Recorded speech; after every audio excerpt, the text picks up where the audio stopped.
Veronica's New Year is a brilliant Veronica's Closet episode. This is the ninth episode of the third season, and needless to say, this is all about New Year's Eve, and it's actually Millennium. This was airing in December 1999, before the Millennium, which I actually vaguely remember. I was 8 years old. In fact, I wasn't. I was 7. I was about to turn 8, and I have a vague recollection, but I know it was a big, big deal.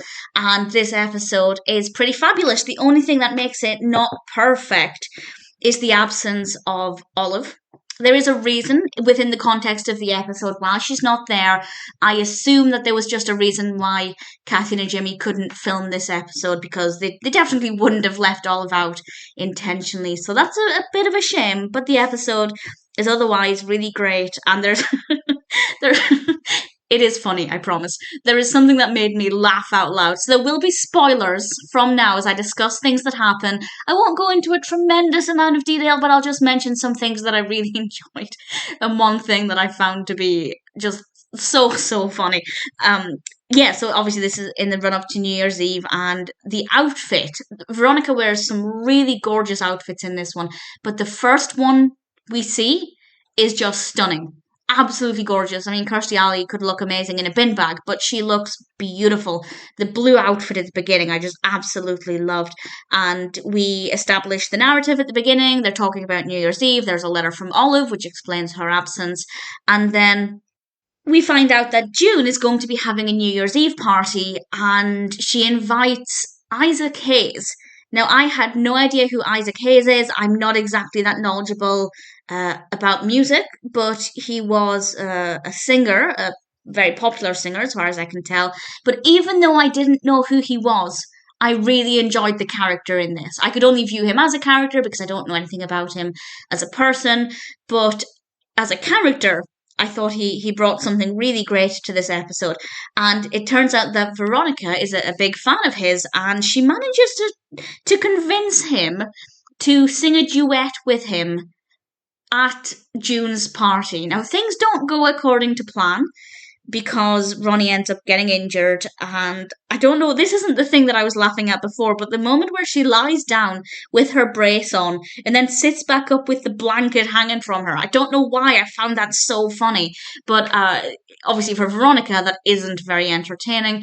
And a little later on, I am skipping ahead, but when we get the moment where Isaac is performing at the party at the piano, and then out walks Veronica. Stunning. I was a bit confused because she was in a brace about 3 seconds ago, but she looks gorgeous, absolutely breathtaking. And then, of course, we realised that actually she was dreaming, and that's how that happened, which makes a lot more sense than her miraculously recovering. But absolutely stunning, so beautiful. And the music in this obviously is really good. Isaac Hayes's character, as I said, is very entertaining. He has some really brilliant lines at the party, which I rather liked. But the bit that I loved the most, it genuinely, I laughed for it. I had to pause it. I laughed a lot. It's probably not as funny as I'm making it sound, but I hadn't. I didn't expect it, because Leo is very much in love with Lana, the character played by Alexia Robinson, and he decides to commit his love to the back of his head. He gets, well, he does it actually. He shaves I heart Lana into the back of his head, and it was I think it was both Josh and Perry were looking at it. He was showing it off, and they asked him, "Did you do this yourself?" And he says, "Yes." "Did you use a mirror?" Obviously, he said yes. And it turns out because of how mirrors worked, he shaved it in backwards. So it wasn't "I heart Lana," it was "I heart Lana" backwards. And Lana is, of course, spelled Lana.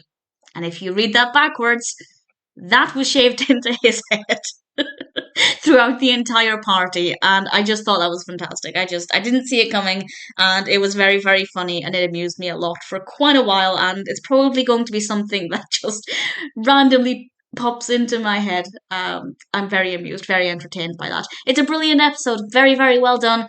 I miss Olive. I assume, as I said, there was a reason for it, which sometimes is unavoidable. But the actual The narrative was great.